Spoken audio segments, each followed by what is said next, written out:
What's going on? What's going on? What's going on, internet world? It is your favorite host, Consciouztv. Welcome to another riveting episode of the CTV platform.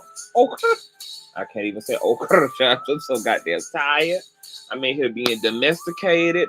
I'm in here cleaning and sweeping and mopping and washing clothes and drying clothes and folding clothes. Baby, I'm a strong damn black woman. You better put some respect on my name, okay?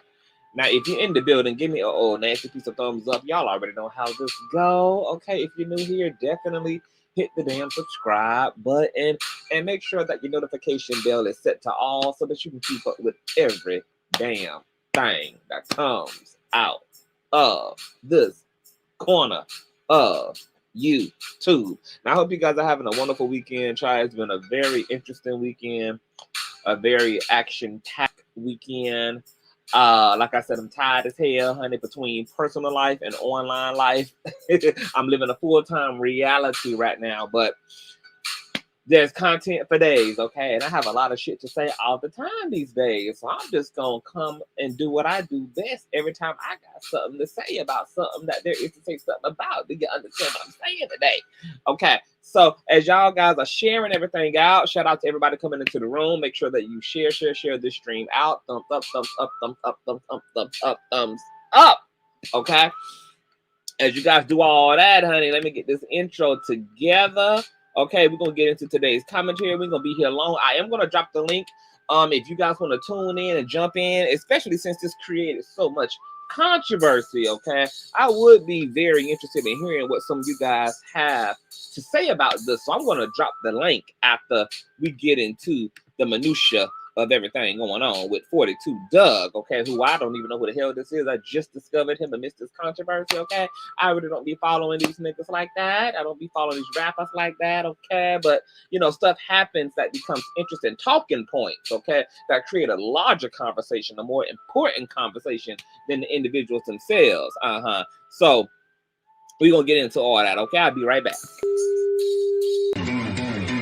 I know a place where you can recharge your soul. Baby, that's Consciouztv. And in the midst of brokenness, he gon' see your asshole. Baby, that's Consciouztv. You gon' heal, you gon' laugh and catch a little shade. Ooh, girl. Y'all know he be slaying, y'all better stop playing. Come hear what he's saying. Ladies and gentlemen.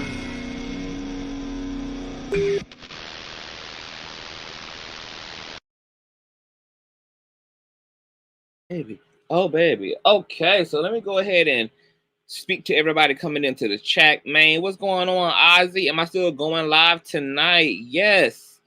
If the Lord don't put me into a coma, I will certainly be loud, live, and in color. I'm going to try to give y'all a nasty piece of visual because I know that y'all like to see the king, okay? Even when he being the queen, y'all like to see the king, okay? What's going on? Working from home on a Sunday. I needed this. How you doing, baby? What's going on, Queen V? Hey. What's going on, Lakeisha? What's going on, Drunken New Nolan? What's going on? Hey, baby doll. What's going on, Mom Goody? Hey, Manny the Maniac. What a name. What's going on, Latoya? All right, y'all. So I was scrummaging through. What's going on, Monica? Hey, baby.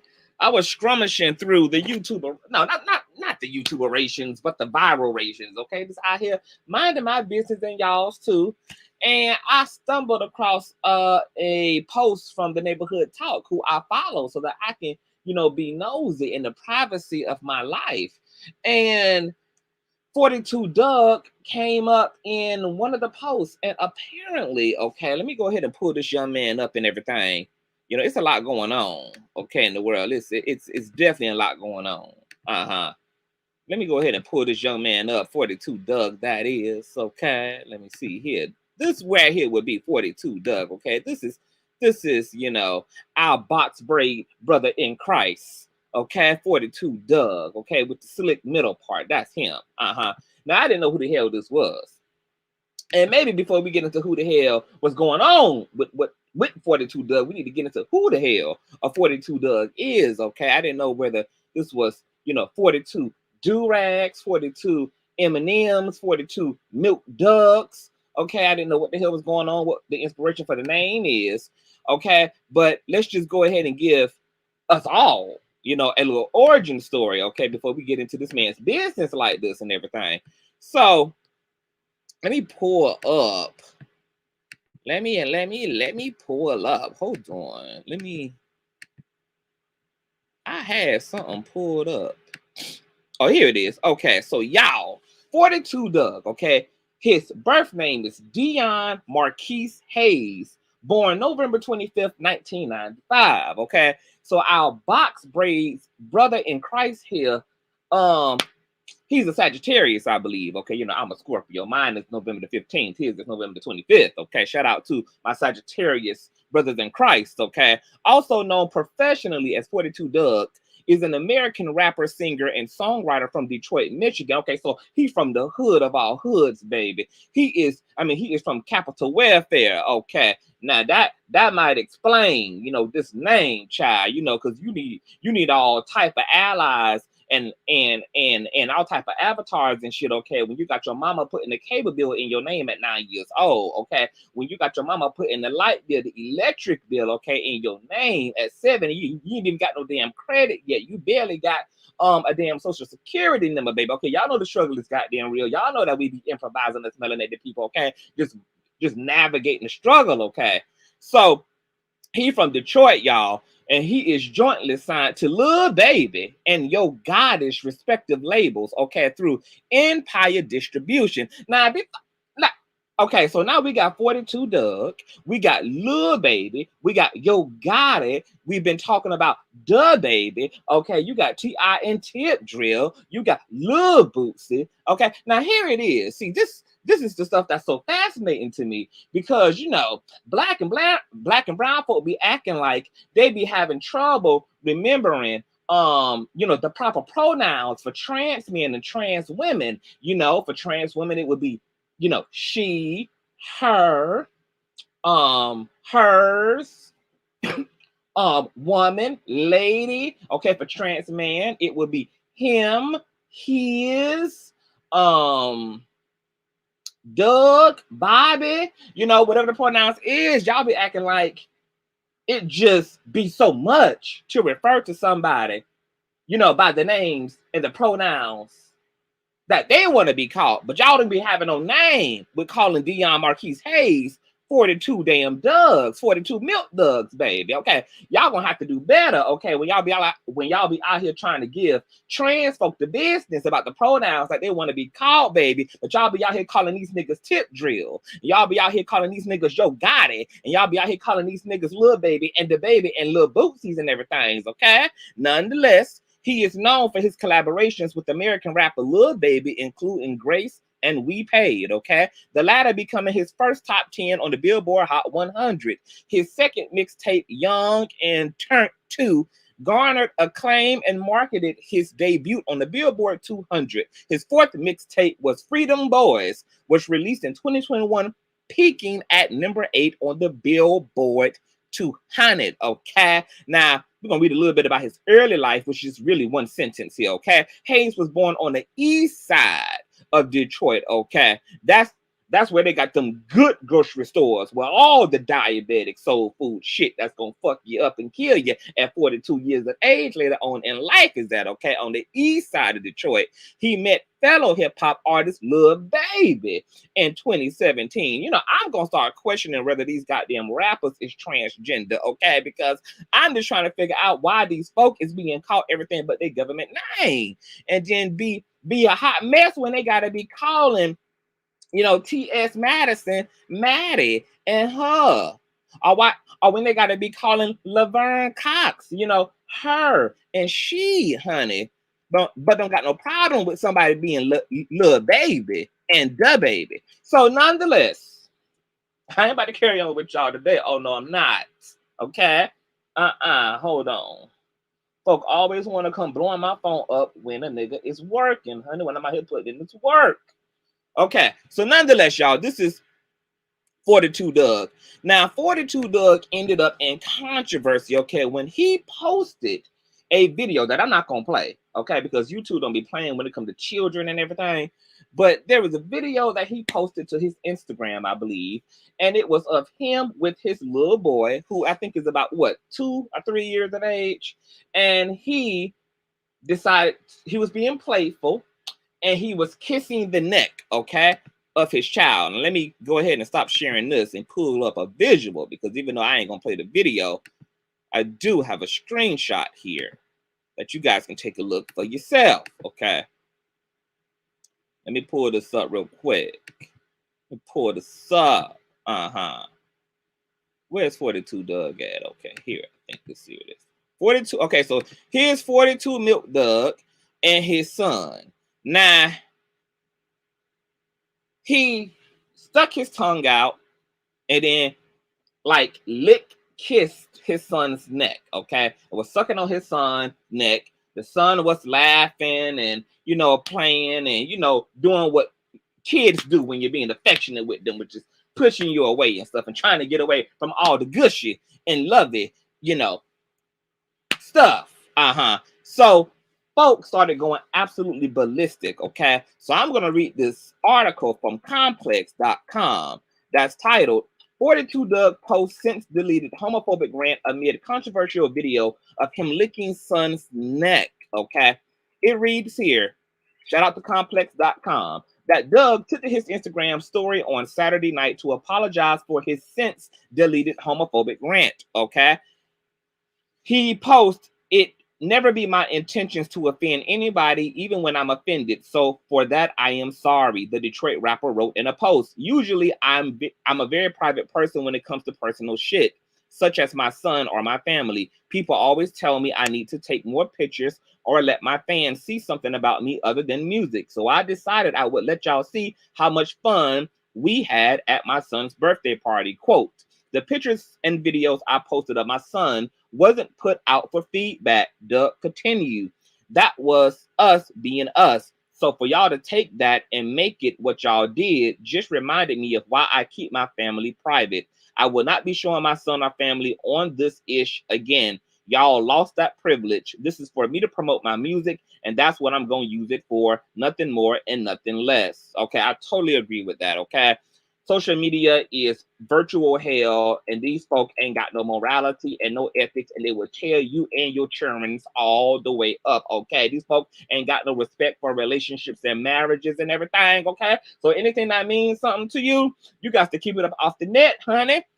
These folk would ask you to beg for stuff just so that they can crucify you about it. Okay, so I don't care how much these folk is begging to see your drawers and want to see the bottom of your socks, and want to see how your children look and what they're wearing today, and they're gonna try to cipher you into all that carrying on by telling, oh yeah, you know, you're such a good dad. You know, we love to see you with your kids, while the whole time they let the devil use them. Because soon as you let them see you being a dad, baby, they're going to be calling you all type of Pied Pipers, okay?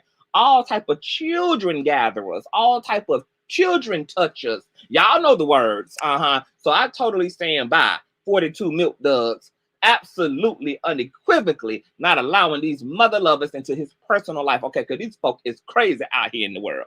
Now, it goes on, okay, that on Friday, the Detroit rapper hit up Instagram to share a video of himself aboard an airplane with his 3-year-old son. This clip showed the artist kissing and licking the child's neck, prompting the boy to pull away from his dad as he let out a chuckle. The video immediately went viral and ignited a wave of criticism as well as accusations of child abuse. Some social media users described Dugg's actions as sick and inappropriate, while others threatened to call child protective services on the Maybach artist. Y'all, folk literally was so bothered by this man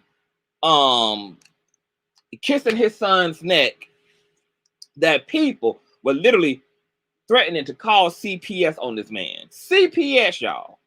CPS. This man, we'll get into it. As pointed out by TMZ, Dugg seemingly responded to the criticism with a profanity-laced homophobic rant on Instagram. So this would be the rant that he apologized for in this initial article. Excuse me, y'all. Quote, now I'm gonna have to do some censoring, okay, when it comes to this rant, baby. Okay, but I quote here. Ain't nobody going for that gay behind, hoe behind ish y'all on. The since deleted message read. Y'all quick to get on some gay bitch arse-ish, but when a nugga jump down on one of you hoe nuggas and call somebody out, we homophobic. Don't nobody give a fuck about that ish. Y'all don't know us. We entertainers. That's it. We not here to coach you on life. He continued, if I say I'm not with that gay ish, that's where y'all should leave it. Quit trying to shove that ish down niggas' throats.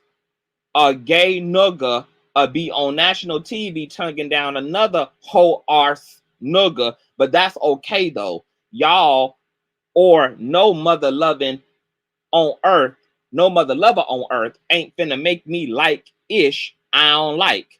And if y'all don't like me, fuck y'all, get with me. Keep my son out y'all mouth flat out.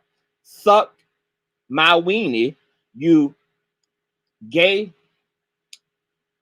bitchs.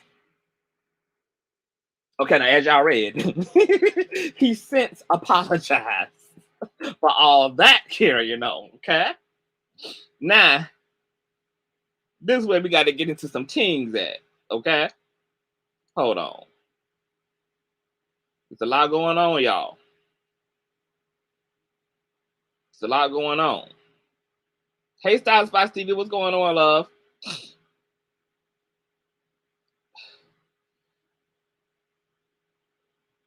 Manny the Maniac says, you keep your son out your mouth. You know what? I'm not about to play with y'all today. I'm not about to play with y'all today. Now, here's the thing, y'all, okay? Now, y'all can see the screenshot here, okay? Now, look, first of all, let's deal with the situation at hand, okay? No, let's start with the homophobic rant. Let's get this out of the way. I've been going hard on cis-hetero black men, you know, for the past few weeks and everything, because they really been getting on the last of my good nerves. Black cis-hetero men done flush down the damn toilet. So I barely got a good nerve, okay, left when it comes to black cis-hetero men. But I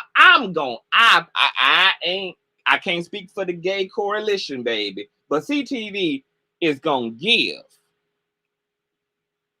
42 Milk the pass, okay, on this homophobic rant. For one, because he apologized, okay? He understand how disrespectful he was, okay? He understood that, you know, he gave a little bit too much, okay? And, you know, he came back and made things right like a real, you know, Milk Dugg would, okay? And I'm also going to say this, okay?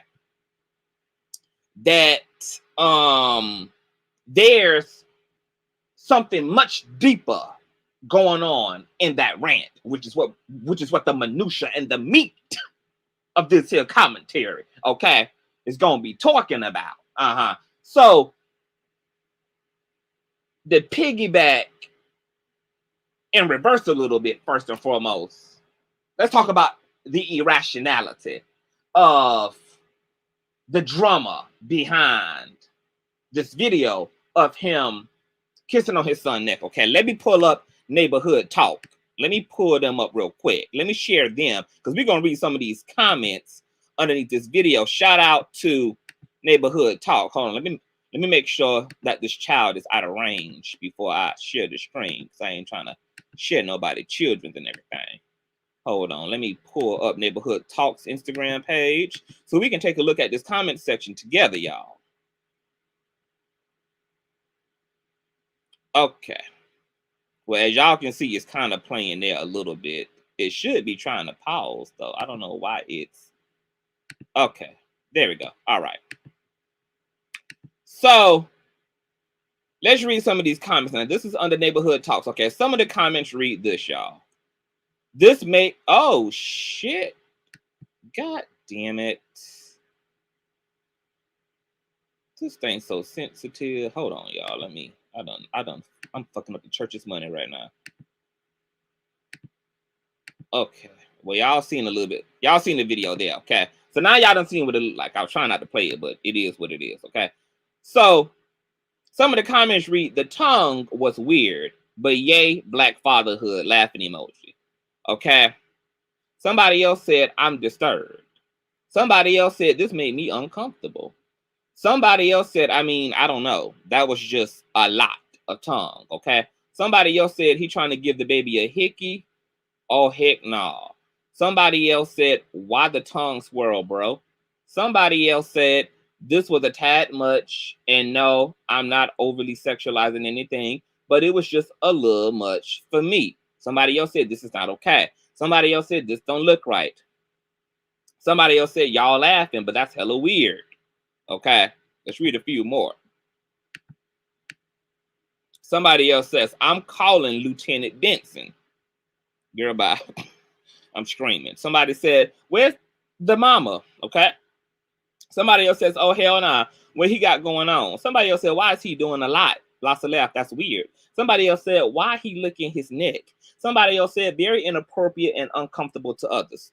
Somebody else said, this is disturbing. Okay, so y'all can just get a gist, okay, that it pretty much was a unanimous agreement that this was very strange. It was giving R. Kelly tease, and people wasn't feeling it. Y'all forget my allergies, pollen is kicking my arse, but we pushing through, okay? Because that's what kings and queens do, okay? We push the hell through. Now, let me pull up this picture again of 42 Milk Dugg. Hold on, where's 42 Milk Dugg? Okay, all right, he be. Now, I'm gonna tell you something about me, okay? Contrary to popular belief, I know I get on here and cut some goddamn food and act like my mama ain't raised me well. But the truth is, I'm a very rational, okay, very clear HD thinking individual. And for the sake of all practicality in the world, okay, let's talk first and foremost about how this man filmed himself being playful with his 3-year-old son on an actual airplane in a public space around other human beings, around airplane authorities, around passengers, okay? Not only did he record him being playful with his son in public, he also, and if anybody need to go and at 42 Dugg, y'all can go at him, tell him to come on, honey, you know, come and listen in, you know, he might appreciate this commentary today.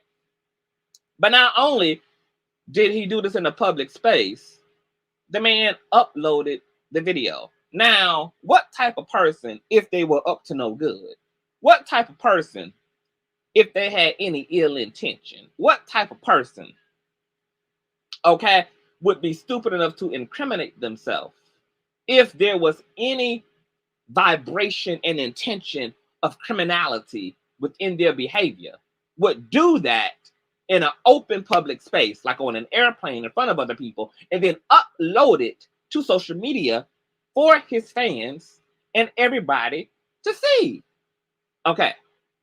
So there's nothing in me that believes that 42 Dugg, okay, was doing anything that was inappropriate or anything that was meant to cause his son harm or to cause himself harm.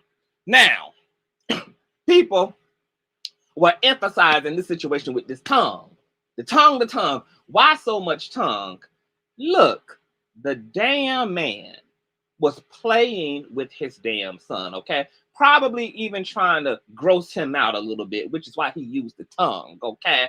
Now, anybody who ever had a childhood, and I know maybe a lot of motherfuckers can't relate to having a childhood because you was raised by your 92-year-old ass grandmama while your mama and your daddy was snuffed out on crack, okay? But anybody who actually had a goddamn childhood and had a father figure in their life, okay, whether that be a stepdad, whether that be an uncle who stood in the gap, whether it be even an older brother or had your biological father in your life, okay?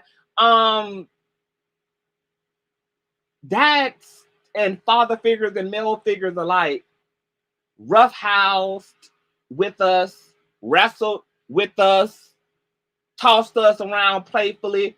Y'all remember the old pull your shirt up and your mama or your daddy would put their mouth to your belly button and blow into your stomach and make that weird ass sound that would tickle you and cause you to be laughing hysterically? Anybody who had a childhood child, okay, and anybody who had healthy parents, okay, had also very playful exchanges with their children from child to parent, parent to child, okay? So this was not odd to me as a black male who had both a stepfather and his biological father in his life, okay? And had very loving male figures in my life, okay? Who we rode bikes, we wrestled, all of that good carrying on, okay? Now, with that being said, once again, I'm going to reiterate, this damn man wasn't doing anything wrong, okay? He was playing with his son the way that he played with his son. It would seem to me he stuck his tongue out with the intention of grossing his son out, okay? Because that's how some parents and some people tease each other, you know, by putting their finger up your nose, okay? By blowing into your stomach or blowing into your neck, you know, just doing goofy shit because that's what being playful is all about, okay? But once again, I'm sure that a lot of the people who threatened to call CPS and felt this to be so disturbing, okay, were raised by the foster care system, okay? Was raised by folk who just wanted to collect the check, okay? Wasn't raised by nobody who had the time, okay, to be playing with them and to be goofy with them and to give them, you know, a classic childhood like some of us had, okay? I ain't see nothing sexual, nothing inappropriate about this, but let me tell you what's interesting about the controversy. Let me tell you what's fascinating about it. Yeah, hold on, let me make sure I'm getting my notes going through, because I'm gonna drop the link too and let y'all come up into this thing and get up in this thing if y'all want to. Okay, yeah, I'm on cue. So what's interesting about the Duggs homophobic rant is that while that rant was worded in a way that was directed toward the LGBT and seemed to target the LGBT community, what it really was a response to wasn't the LGBT community. It was the gay agenda, the LGBT agenda that cis-hetero black community folks perpetuate against black men, okay? See, that's why he was going off, and there was so much gay language and so much gay lettering, okay, in his rant, because what he was angry about and acknowledging was the gay agenda that straight black folk perpetuate against other black cis-hetero men. See, we're gonna talk about it. Yeah, the gay agenda, okay, that reinforces this white supremacist bubble, okay, that black men, okay, have to be controlled and policed under, okay, that white capitalistic patriarchal matrix that all black and brown folk are under in this country, okay, that same white patriarchal pale supremacy ass umbrella that overlaps all black and brown people, the one, that got black men fighting for power and resource and empowerment, even through the practices and manifestations of toxic masculinity, okay, which is nothing more than a defense behavior, than a defense mechanism against a emasculation, okay, from massa who currently dominates this space, okay? So niggas having to act rough and tough, okay, to prove themselves, okay, because they're being snuffed out, okay, because they're being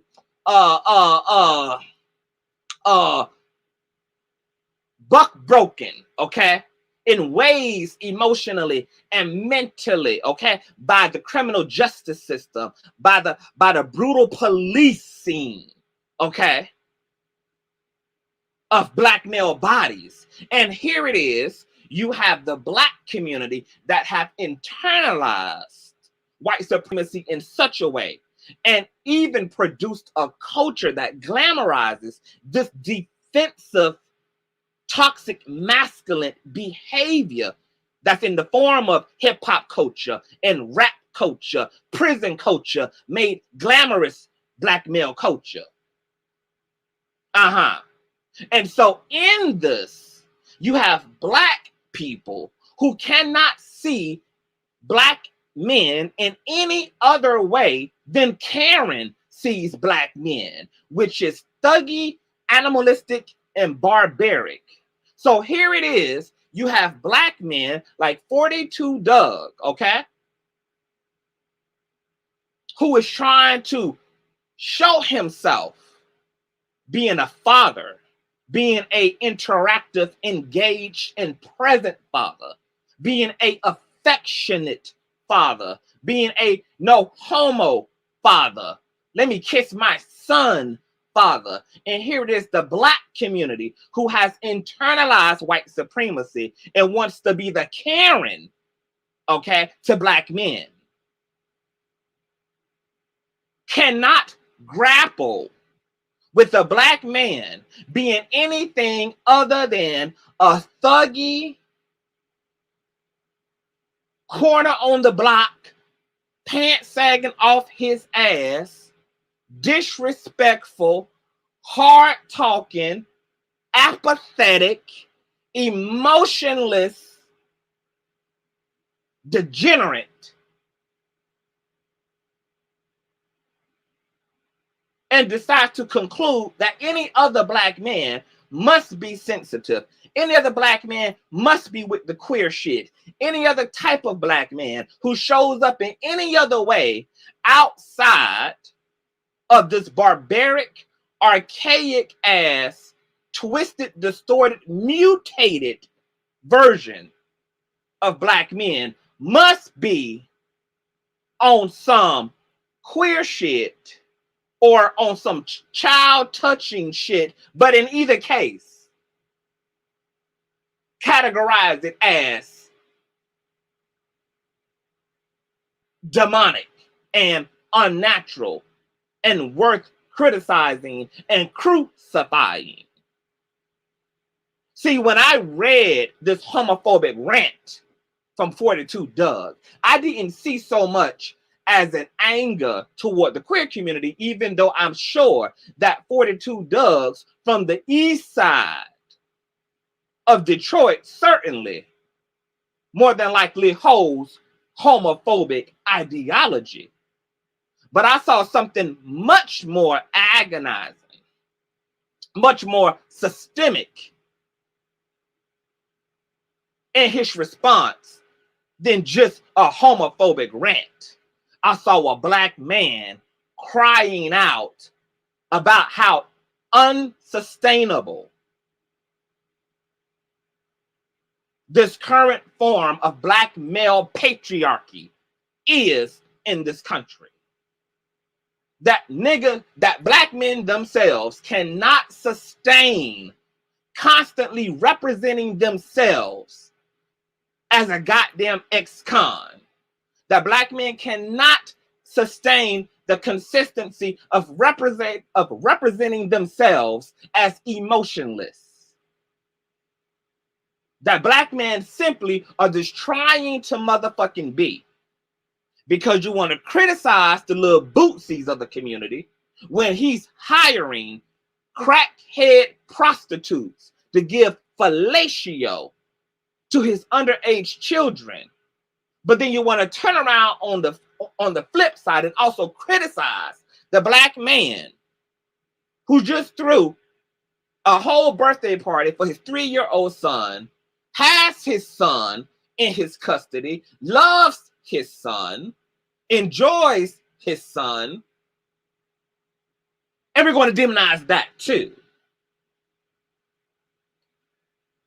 So then if you pit black men up against the wall and give them no wiggle room, no matter what the fuck they do,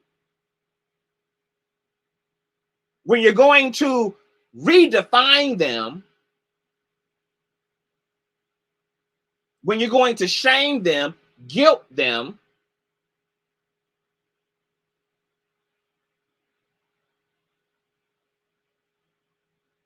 when you're going to criticize them no matter what,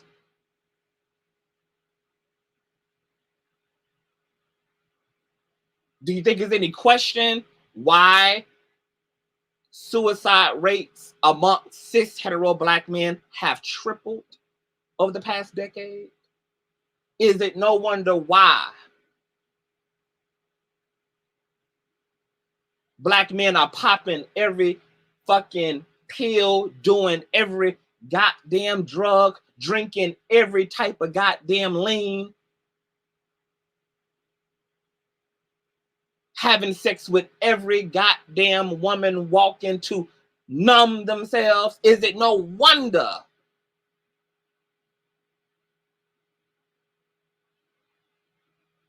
black men have no space in this system to be anything other than a DaBaby type of a nigga?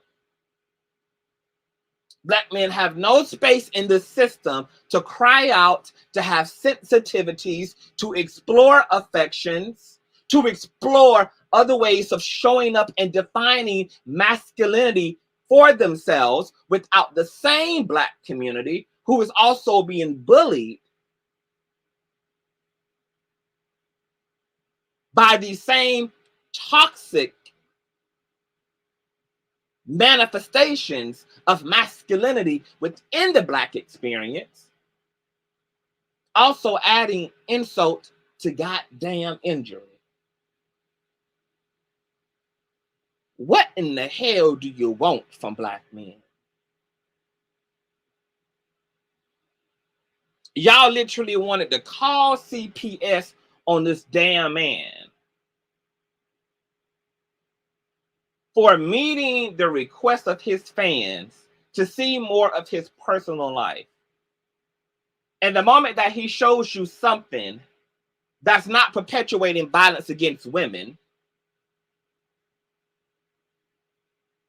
that's not reinforcing drug culture,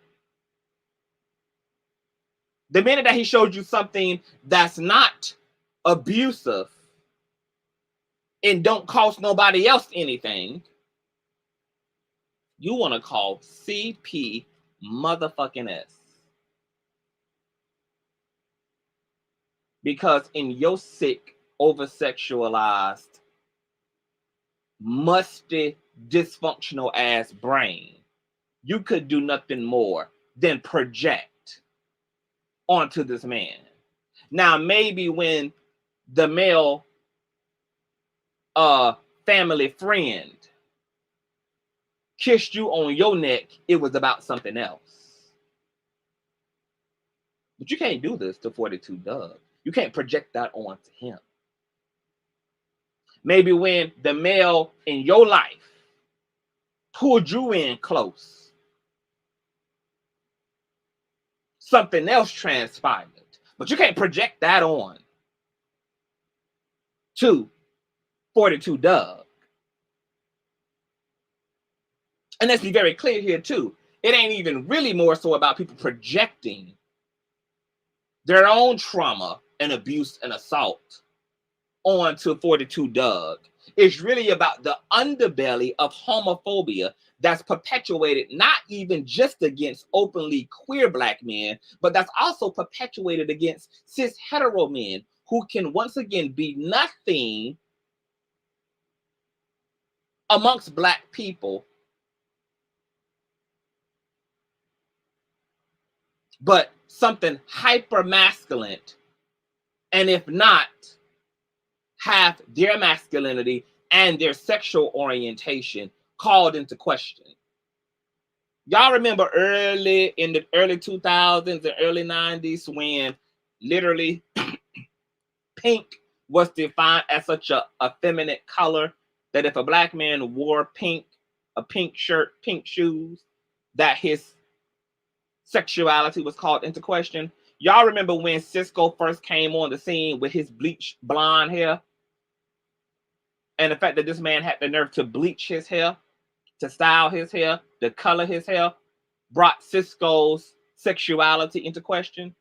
Do y'all remember the time where literally the most pettiest of creative right that a black man took over himself brought his whole masculinity and his whole sexuality into question? If he was too hygienic and kept his nails clean, kept his feet and toenails done, called into question. If he had a high-pitched voice, called into question. If he was empathetic and emotionally in touch, masculinity and sexuality called into question. If he wasn't interested in fighting, but had the heart and the courage to walk away, rather than having to prove himself like he's some nigga on Master's plantation who's just here for the entertainment of it all. Masculinity and sexuality called into question. And to this day, white supremacy internalized by the black community, represented or manifested as homophobia and toxic masculinity, not only personified by black men themselves, but also expected of black men by black women who also have internalized white supremacy and toxic masculinity. Do you understand what you're doing to black men? Do you? Do you understand that you are stripping black men of a humanity? You are stripping black men of a divine feminine that's organic to them, as their divine masculine is to them. Do you ever think before you go to tearing down a situation like this and projecting onto a situation like this and being made to feel uncomfortable about a visual like this, that maybe the poison is not in 42 Duggs, but it's in your white supremacist internalized ass? Have you ever thought about where your projections come from? Have you ever thought about why you are so uncomfortable? Not that 42 Dugg made you uncomfortable, but what have you been internalizing that makes you interpret something like this to be something other than what it is, which is a goofy, playful moment between a black man and his child that he did not have to display or showcase to any of our black asses. And then when black men don't want to open up, and black men act like they don't want to give a fuck, and when black men are emotionally numb and have put themselves on airplane mode, you wonder why. Because y'all don't give black men the opportunity to self-actualize organically and to be as they will in their true authentic selves. You don't allow black men to show up that way. Because when they do, their orientation, their character, and their masculinity has to be called into question. And that's a black community fucking issue. A black community issue given to them by pale supremacy. But it ain't so much as the 42 Duggs of the world. That's the problem. It's us as black people not dealing with the internalization of pale supremacy that got us all fucked up in our psychology and our expectation of one another. Now, y'all can accept a black woman having a goddamn baby's mouth to her titty for the sake of nutrition and milk, but you can't accept a father lips on his child Some dads even kiss their sons on the lips. Some mothers kiss their daughters and their sons on the lips.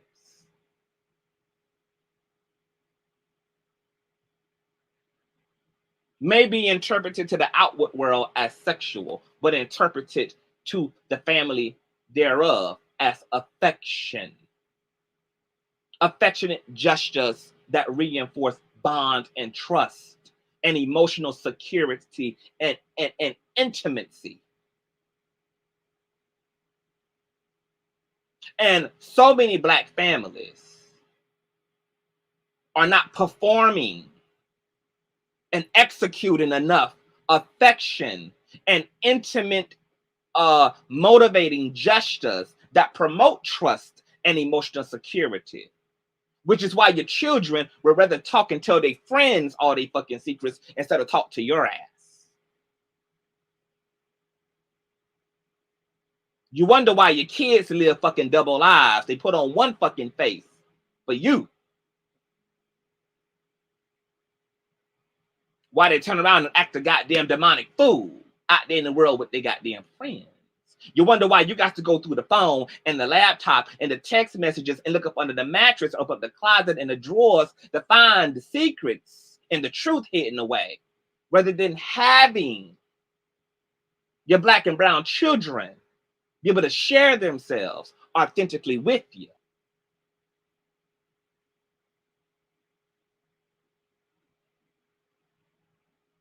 You know, the scriptures say to raise a child as you will have them to go. So many of you goddamn sons is acting a plumb fool and looking up to all the wrong goddamn men or boys or males in the community because they missing one too many hugs from their goddamn dads. They're missing one too many bonding experiences with their fathers.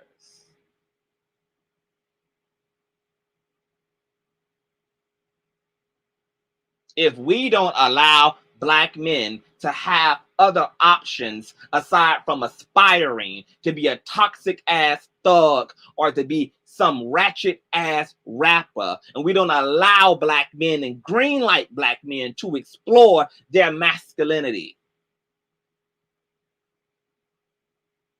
if we don't allow Black men to show up in other ways that are also true to masculinity, but different from the perpetual, harsh, toxic masculine approach that we oftentimes see published on our TV screens and in our movies and in our music, Black men are going to continue to be in the goddamn sunken place. If y'all do not allow Black men to have access to their femininity, and I'm not talking about heels and skirts and makeups and weaves. Shout out to weaves. CTV love him some weave.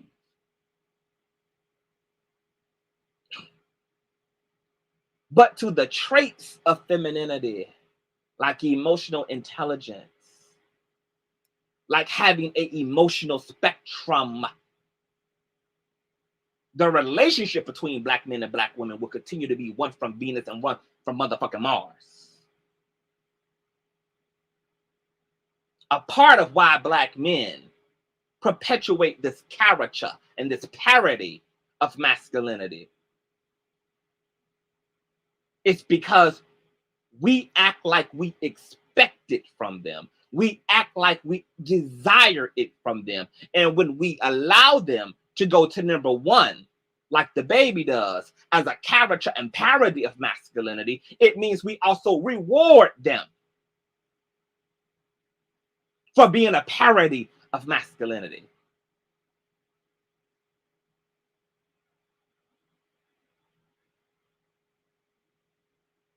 If niggas want to cry, let them cry.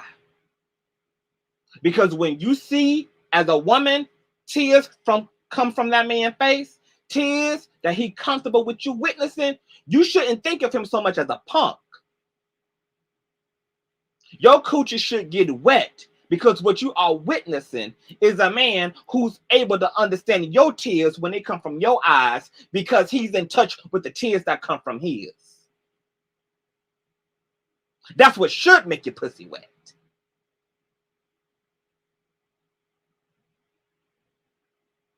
When you see a man who's willing to be in his feelings in a healthy way, he's willing to have healthy expressions of anger and frustration or vulnerability.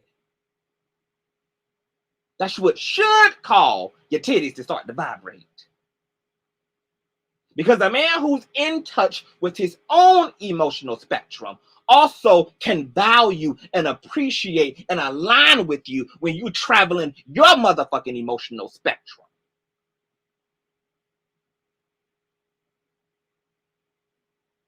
And to only put black men in the category of gay or being a bitch when they're simply demonstrating the same humanity that God gave to women is the same humanity that's given to man. Male and female are two sides of the same fucking coin. And the pendulum in everybody swings from left to damn right.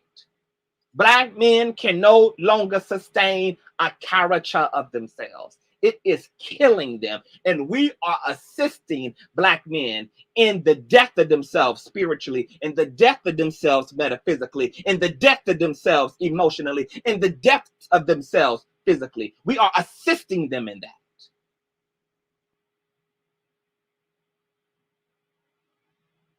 What 42 Dugg did in his so-called homophobic rant was a cry out against the homophobia perpetuated by cis-hetero black people unto other cis-hetero black people.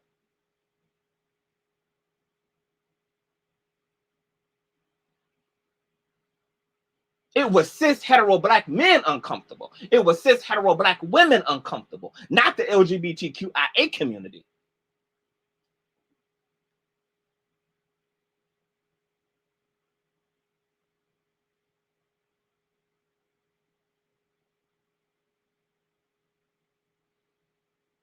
So I don't know what y'all want black men to do, because they either have to be 50 Cent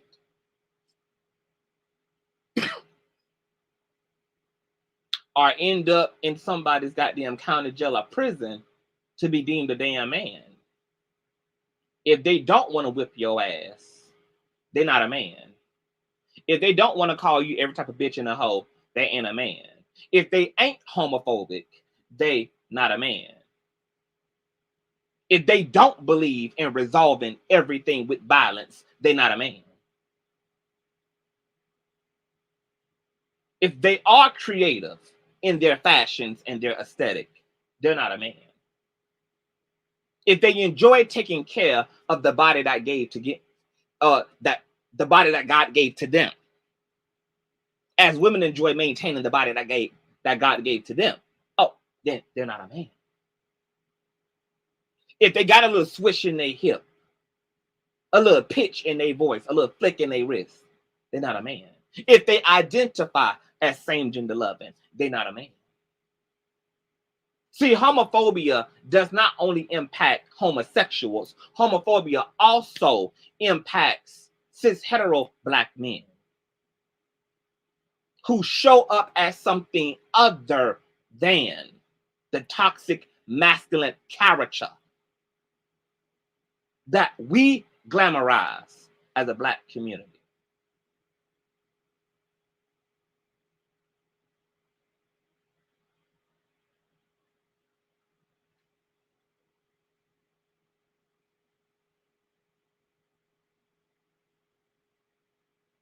Now, I'm gonna drop the link if anybody want to come on.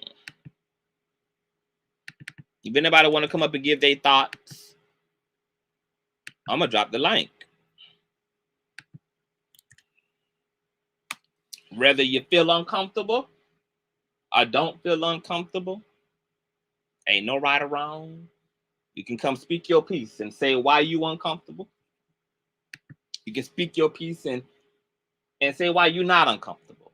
If you want to hit the link, you can hit the link. And if you're just tuning in, we are talking about rapper musician 42 Dugg and the controversy behind him kissing on his son's neck in an airplane that he posted to social media because folk wanted to see him outside of music. And this was his way of letting his fans in. And it turned into a debacle about his son being in potential danger. And this kissing of the neck being inappropriate and almost sexual in nature. That's what we're talking about today.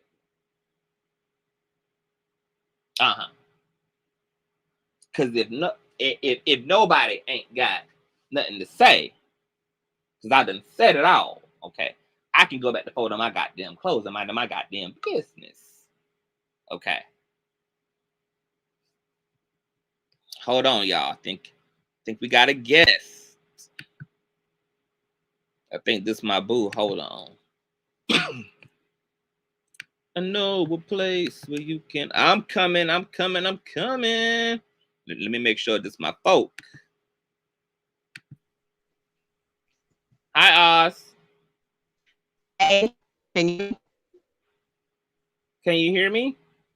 I can hear you. I can hear you, but you are breaking up bad. Always does that. You might have to it's still breaking up.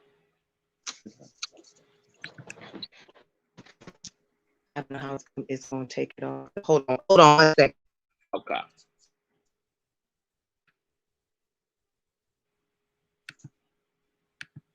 Okay, y'all. If y'all want to come on and have some thoughts, y'all can hit the link. I'm gonna read some comments while Oz is getting her audio together. Stacy says, keep talking. Okay. Is that better for you? You're coming through a lot better. It's still kind of breaking up, but you are coming through better. Okay, no, but you're not coming through better. It's back to totally breaking up again. I'm gonna leave out. I'm okay, that works. I'm gonna read comments while Oz is getting her connection together. If you guys want to hit the link and chime in, you guys can hit the link. Stacy says, I didn't know you were on. Hey, Stacy, yeah. Notification probably didn't go out because I've been live over the weekend. I've been posting, and you only get so many posts before YouTube don't notify anybody any goddamn more because they're ridiculous like that. What's going on, Mark Grant? What's going on, sir? Let me scroll up because I done missed the whole comment section. Y'all probably had a whole conversation, okay? Hey, Ellery, what's going on? Mom Goody says, so you see experiences manifest individually and independently. This is the psychology of abuse. So you see experiences manifest individually and independently. This is the psychology of abuse. A lot of projecting goes on with a lot of people who have been abused. People see their own reality onto somebody else's reality, all because there may be some similar variables at bay, but that do not conclude the same. That's why I was saying earlier, a lot of people have been violated sexually. Maybe when the male figure in a person's life pulled them close, it became something inappropriate. That's not the context for every male who has or every father or male authority who has a loving relationship to whomever they have guardianship over. And people have to be careful with that. Ash, you can hear me? Can you hear me? I can hear you. Is it better?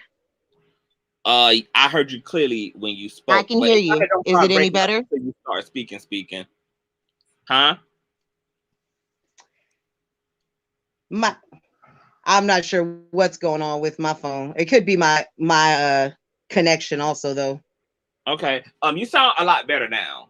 I Does do it think sound we better? have like a little bit of a Oh, delay. maybe I was holding it too close. Maybe that's what it was. Okay. Well, what are your thoughts, Sugar? Gotcha. Okay. This is what I was going to say. My immediate knee-jerk reaction to that was, hell no. That was my immediate knee-jerk reaction. But that is because I've had sexual abuse in my family. Wow. Action to that is to relate it to what's happened already.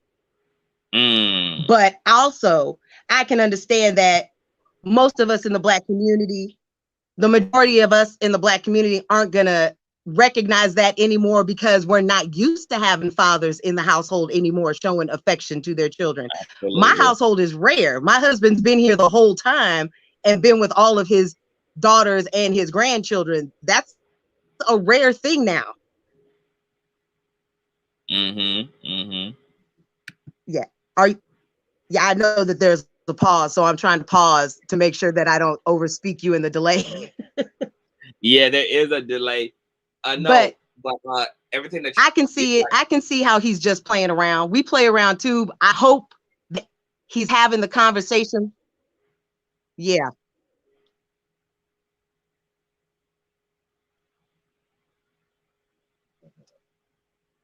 I don't know if he broke it.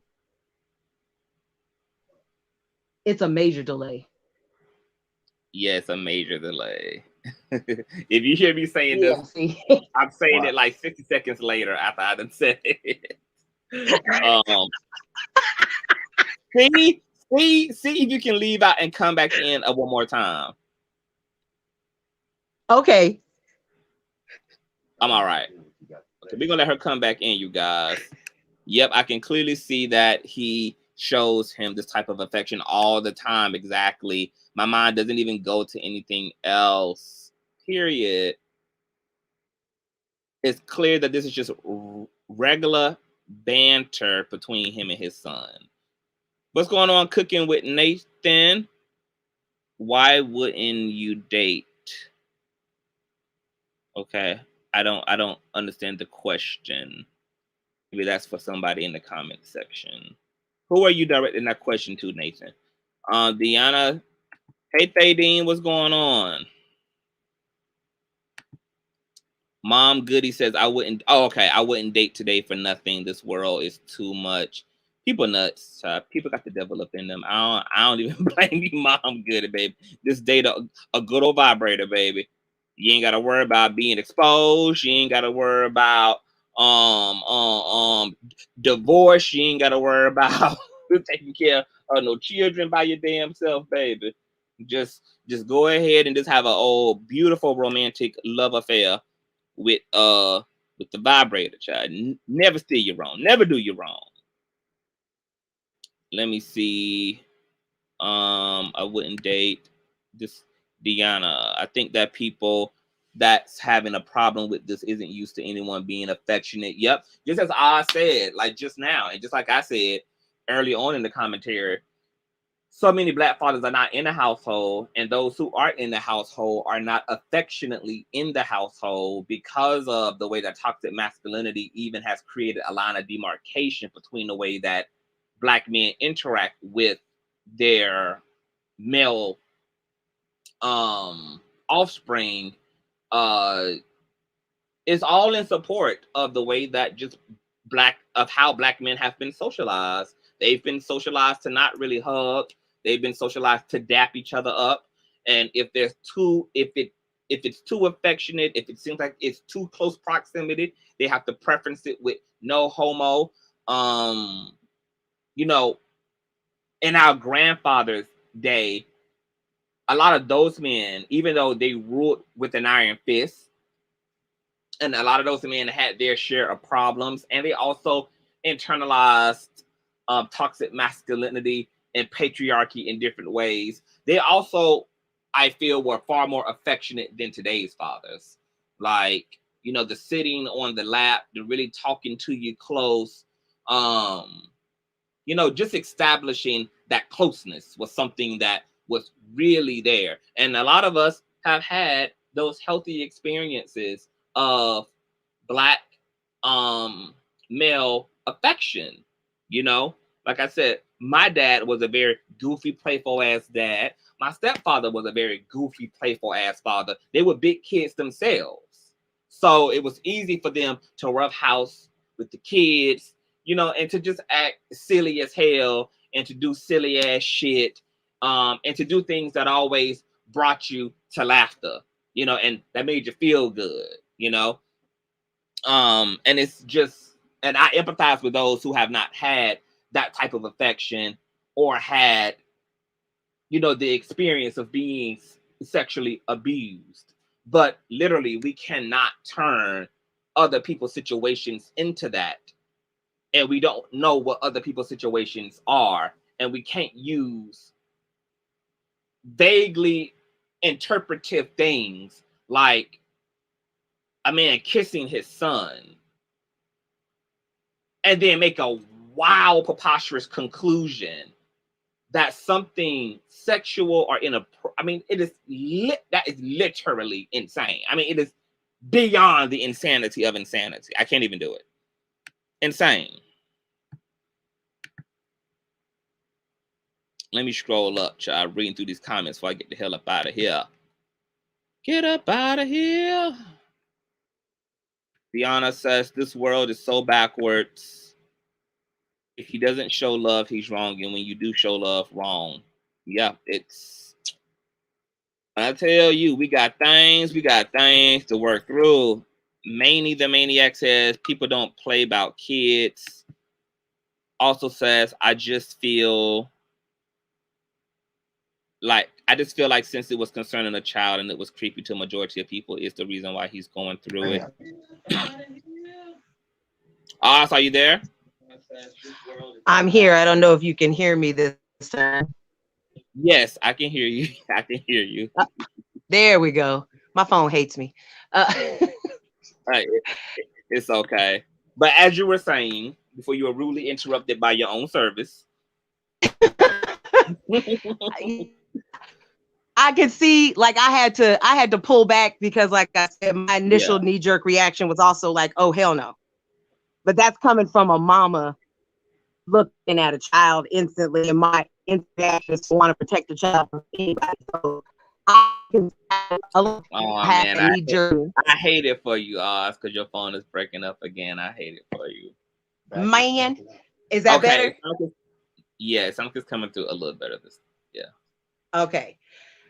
I don't understand why anybody made it a gay issue at all, because I don't see how how that connection came about, period. Because that has nothing to do with it. I understand why some people may have thought about the child issue, but the gay thing, that's just stupid. I don't even understand how that came into play, period. Had it been a little girl, then what would they have been saying? They would have been probably saying that he was R. Kellying it. Oh, Jesus. Because you know, queerness is still something that the Black community is still grappling with too. And there's still a lot of asinine, erroneous ideology and mythologizing of queer people, like them being sexually deviant or being sexual abusers or being child touchers.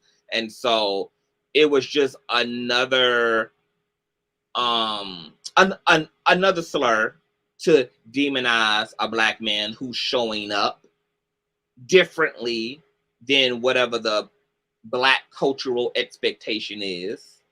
That's true. It's sad and it's twisted and it's insulting to not only the queer community, it's just insulting to Black male masculinity that has just as many variations of itself as Black female femininity does. And because of the issue of white supremacy and toxic masculinity, Black men have not been able to explore all of their masculinity and all of the nuanced ways and personifications of masculinity the way that Black women have been able to. Because Black women have been able to enjoy the buffet of femininity. I mean, we see all types of variations of Black women. We see all type of variations and combinations of the way that they show up emotionally, intellectually, they show up aesthetically, etc. Black men are very much so boxed in and limited in terms of personal being able to share their emotions. Yeah, and being able to like how they show up creatively and personally for themselves. Like it's something that is okay. Oz is getting lost in the sauce, you guys. Her connection was lost. But Black men, I'm just here to tell you, I don't give a damn what the Black community tell y'all. I don't give a damn what Black women tell y'all.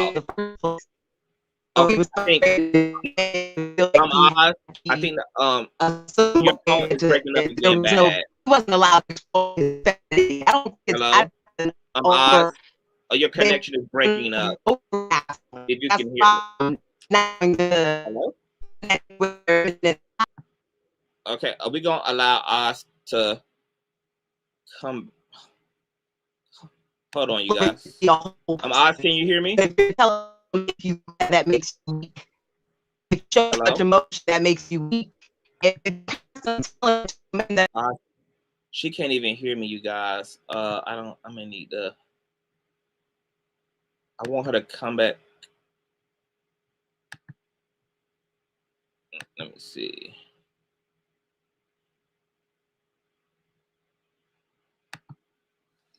Okay, hold on. Let me tell Oz to come back in real quick, you guys. Oz, come back in. You were breaking up.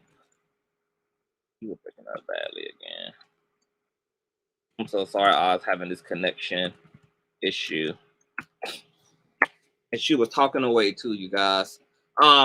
Black men, I don't give a damn what Black women say. I don't give a damn what other Black men say. Set your damn self free. Be who the hell you are. Make Black women deal with your version of masculinity, okay? I don't give a damn if you're a soft-spoken brother, if you are an empathetic brother, if you are a kind and gentle brother, if you are a creative brother, if you are a Lenny Kravitz ass type of brother, if you are a Prince formerly known as artist, or the artist formerly known as Prince type of a brother, do you, baby, get your motherfucking high heels on, honey. Like, do what you got to do, okay? Because when you stop compromising with folk, you force people to make a decision. If you allow people to play with you, if you allow people to move you around, okay, and to bend you to their will and to create you in their likeness, in their own image, okay, people will never be here for you showing up as who you are once you have allowed people to get comfortable with the impression that you are here to conform to their likeness rather than to be who the fuck you truly are. So Black men are going to have to take a grand stand and be whoever they are, whatever the fuck that is. To be their true selves, whatever each Black man's true self is,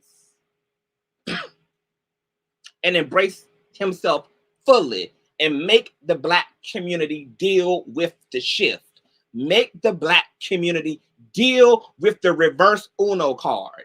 Make the Black community deal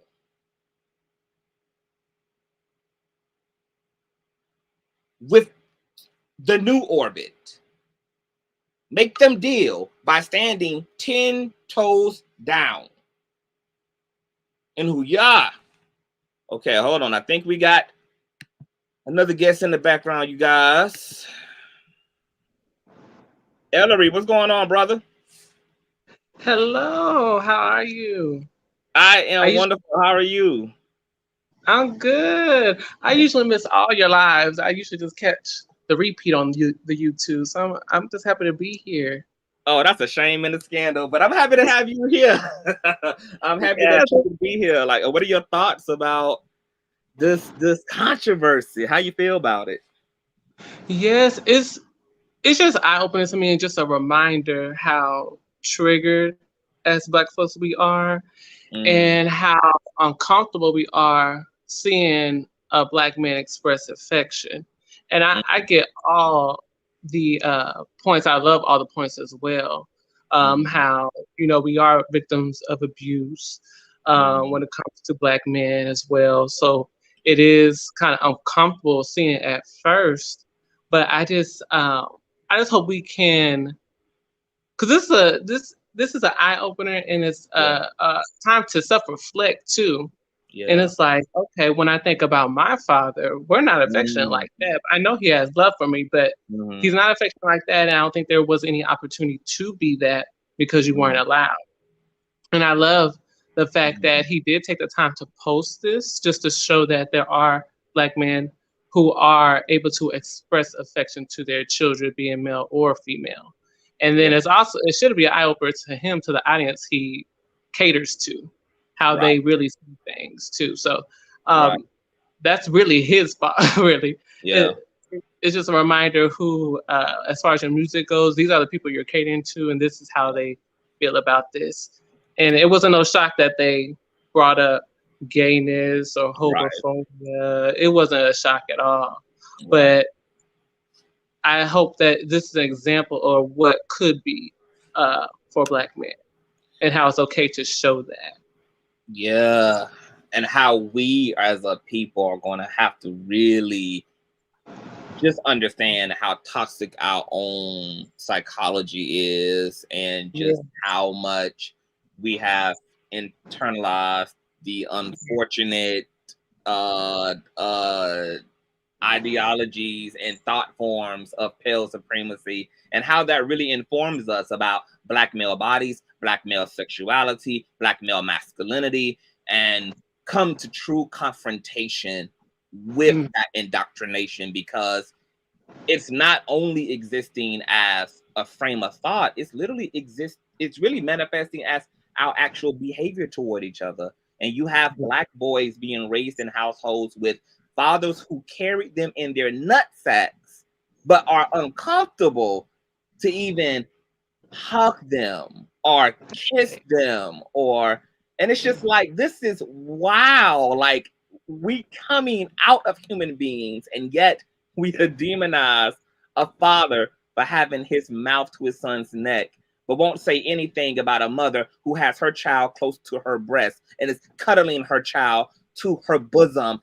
And this is and why Black men are demonized this way and not Black women has to do with the way we internalize patriarchy, which out of that you are giving birth to homophobia, transphobia, and all these different things that we interface with as a community. And so Black men are really, like, there are things that obviously are very exclusive and explicit to Black women, that are particular to Black women's struggle. But this is a prime example too of how Black men are severely impacted by white supremacy and toxic masculinity. And that's why I always tell Black men, look, I know y'all think that being homophobic and transphobic is cool as fuck, but homophobia and endorsing it stifles y'all as well, because it only leaves y'all with only this outfit to wear as a Black man, which is this a thuggy, out of touch, emotionless, sexually driven machine that's good for nothing but procreating and whipping ass. And when you endorse homophobia, you limit all of your own options as a cis-hetero Black man to show up in any other way. So, you know, it's interesting. What do you think would happen if you were to give your father, since you weren't raised like this, if you were to come through the house tomorrow and give him a big old kiss on the cheek, what do you think would happen? Oh, well, my father's goofy, so he's like, he'll be like, "Whoa, you know, where'd that come from? What's wrong? What's the matter?" He wouldn't want to know what's wrong. What's wrong? Have you ever have you ever desired that as a male growing up? Like, did you ever even want the hug or want the kiss? Or I think a hug, which I have, it's just like uncomfortable though. Uncomfortable. And I think, but there's levels to that too. Yeah. I think when it comes to affection, it takes vulnerability. and then it takes a clean slate between you two. I think me and my father have a lot of unresolved issues, so it's just like hugging is just like, there's levels to it. Yeah, for sure. Yeah. I think I'm going with my audio. Let me see. Okay. Because I can't really hear. I'll exit out and come back in. Okay, cool. If you guys want to jump up and give you and give y'all thoughts about the topic, please do. I know the Oz was up here trying to get through. Her connection was suffering. Here it is. You know, like, you know, a lot of people are able, you know, shout out to everybody who is able to admit, because I know Oz admitted it and LRE also admitted it, that sometimes personal abuse as an anecdotal experience is projected onto somebody else's reality. And so, you know, it speaks to the fact that a lot of that is going on, and we just have to be careful. And, you know, y'all just gotta let Black men live. I mean, you know, when Black men wrong, Black men wrong. But when Black men ain't wrong, let Black men be. I don't give a damn what Black men is doing, okay? I mean, I don't give a damn whether they're same gender love. I don't give a damn what they're wearing. Like, just if they love their sons, if they want to kiss it, like, just let it be. Let it be what it is until. I think Oz is back, and I think Ellery is back as well. Can you guys hear me? I'm trying. I can hear you. Can you hear me? Yes, I can hear you and see you, and also see Ellery as well. Yes, I can see you, boo. Go ahead. Hi, how are you? Two high yellow folk. Hush, passer. I was trying to get to the point of the reversal that has been made in our community as far as Black men not being able to show their emotion and having to be tough all the time, but then being absent from the household, which forced Black women to become over masculine, because now we playing mama and daddy in the household, and then we get bitched at about being too manly.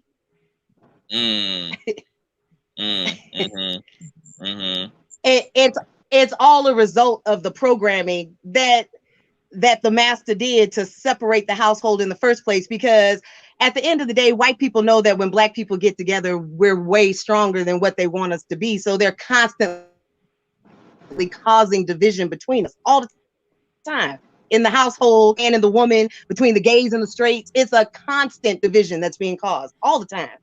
Yeah. Do you want to speak to that, Ellery? About the division? Yeah. Oh yes, I think that has been the case since I've been born. I grew up in the Nuck If You Buck era, so it's always been, you know, the fight and the division, and don't miss me with that gay shit and stuff like that. And I think it's just like she said, though. It comes back to slavery, and then white supremacy, causing division within our community. And I just hate the fact that we're just stuck in that cycle. Yeah. Because at some point, I think we all were a part of that cycle, and then we had a moment of consciousness. And it's just taken a lot longer for a lot of other Black folks to see that, though. And that's what I hate to see. But she speaks nothing but truth. It seems like we have these moments where we come together, and then something else comes up to divide us again all of a sudden. Exactly, and I agree. And I love to pause before I react to something, because it's like, okay, let's analyze how I'm feeling. Where's this coming from? What's the root of my issue? If I see an issue like with him kissing on his son, okay, let me pause real quick. What's the root of the issue? And I think one of the issues is we don't see it.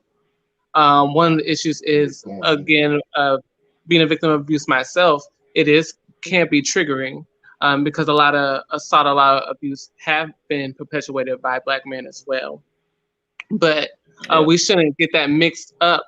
And I think a lot of people mix things up when it comes to abuse versus affection. we can't tell the difference sometimes, or a healthy black man versus a toxic black man, or I don't know if it's when us. people Is that just us, or is he breaking up and going in and out on his side? It's y'all, unfortunately. It figures. It's y'all, unfortunately. He coming through clear. Oh, okay. The devil is a liar. It's this white okie doke town that we live in. But you know what? I can at least hear you very clearly, so that's good. I can hear you clear though. Yeah. And I think they try to keep us connected with our black folk. Okay. Yes. But yeah, and I think one of the biggest things that get mixed up too when it comes to being queer folk, people get mixed up with a queer black man expressing himself versus the gay agenda or a gay agenda, or the demasculation of a black man. You know how that comes up when it's like, no, that's just a queer black man expressing himself. That's, you know, so I think identifying the difference between what's good, what's bad, and so on is one of the bigger issues. Because I think a lot of times we can sometimes agree, but it's like we're not understanding each other, or we think we're going against each other when we're not. We're speaking on the same thing, but I think we can't identify the subject matter at hand sometimes. But I agree with everything that Oz said. Yeah, I was to your earlier point about the one. Go ahead, Oz.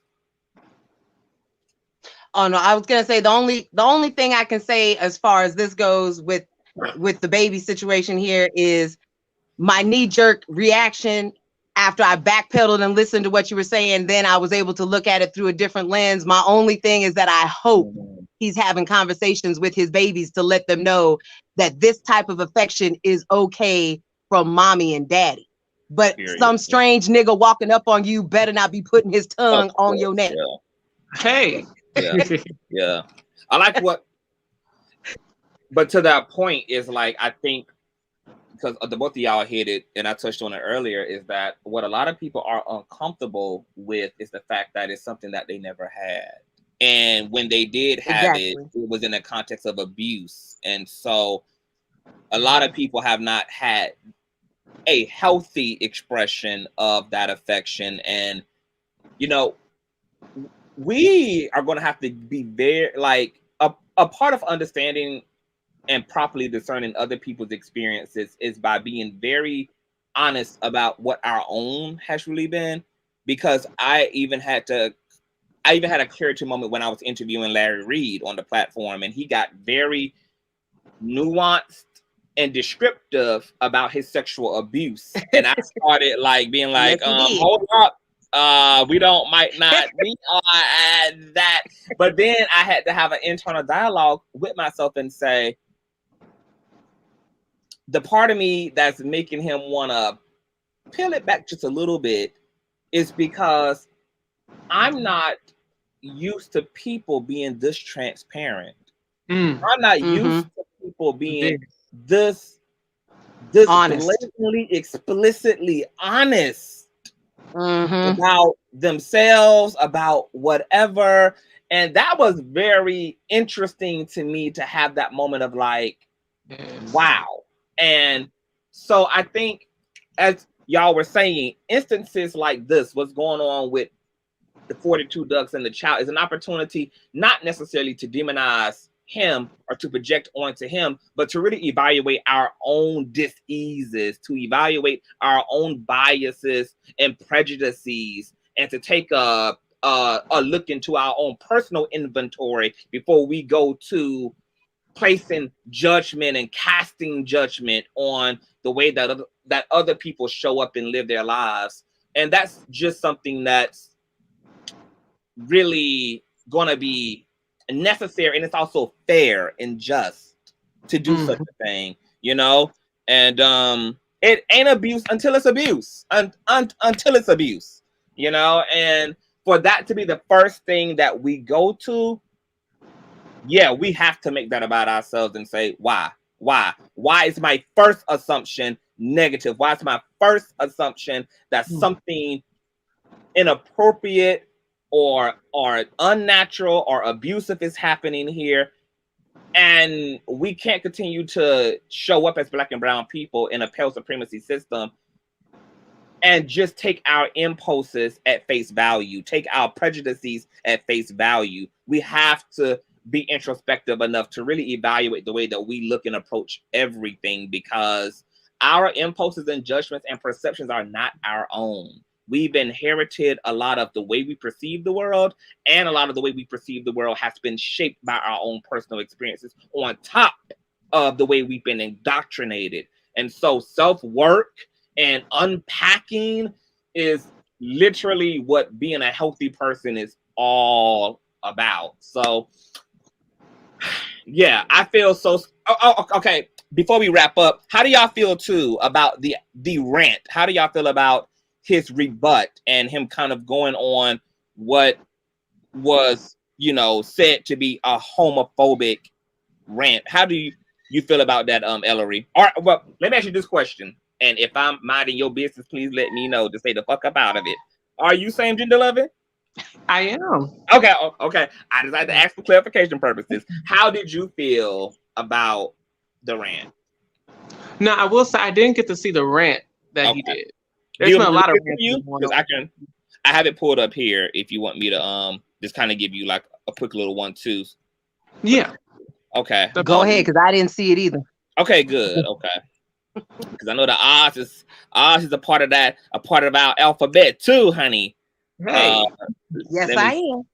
Let me see if I can pull up. See if I can pull up. You continue to say if I'm not. Okay, so I keep on trying to figure out what our agenda is supposed to be. I keep hearing gay agenda all the time, and I'm out of the loop. Is there an agenda that I'm supposed to know about? Are y'all having meetings without me? I didn't get the memo either at the cookout. I didn't get the envelope at the cookout either.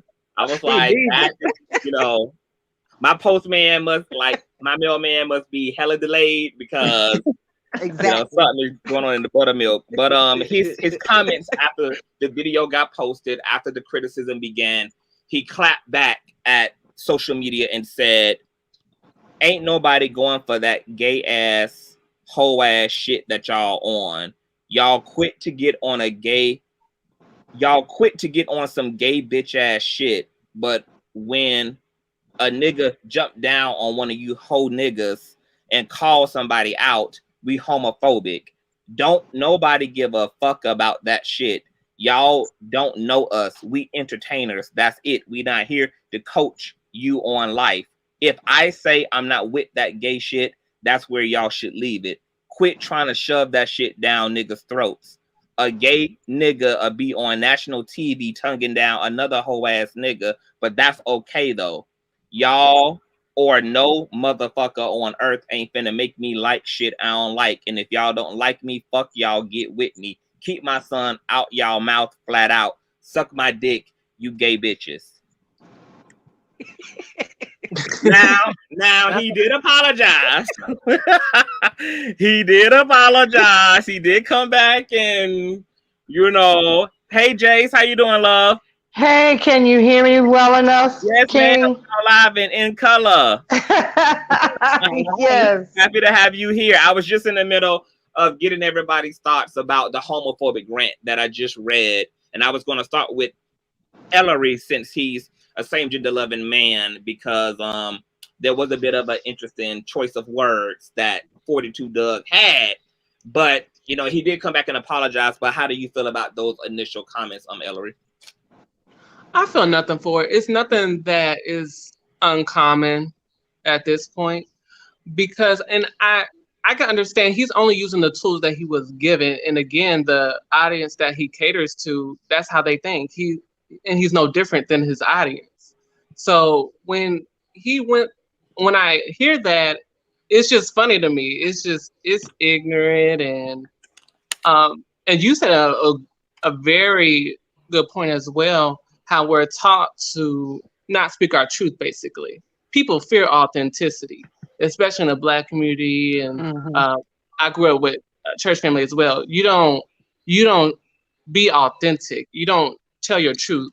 and it's a survival mechanism, and I can realize that he's doing that because the people he's around with, that's their standard.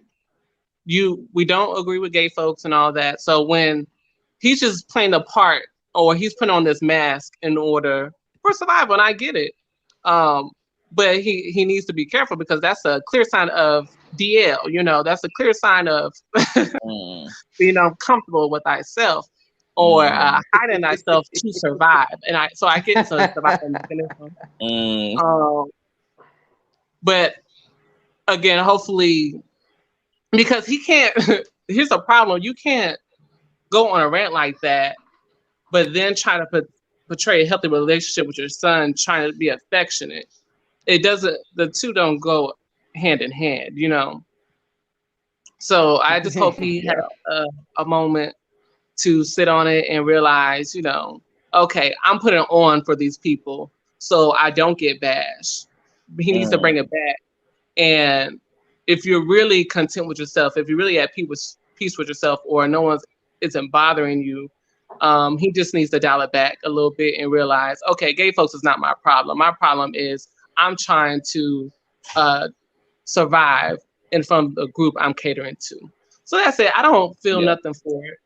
I will say he better dial back and he better apologize, because you're weaponizing, because that's weaponizing hate against a community of people.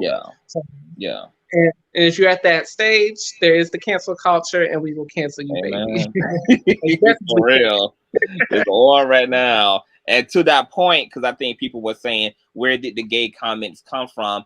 Like Ellery was just saying, like, because queerness is interpreted also to be, like, misinterpreted to be on the spectrum of abusers of children.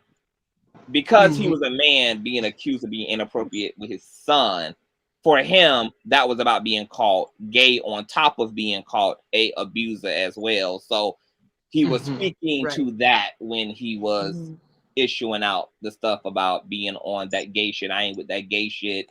So it's sad. Like, that's just a lot going on in one situation.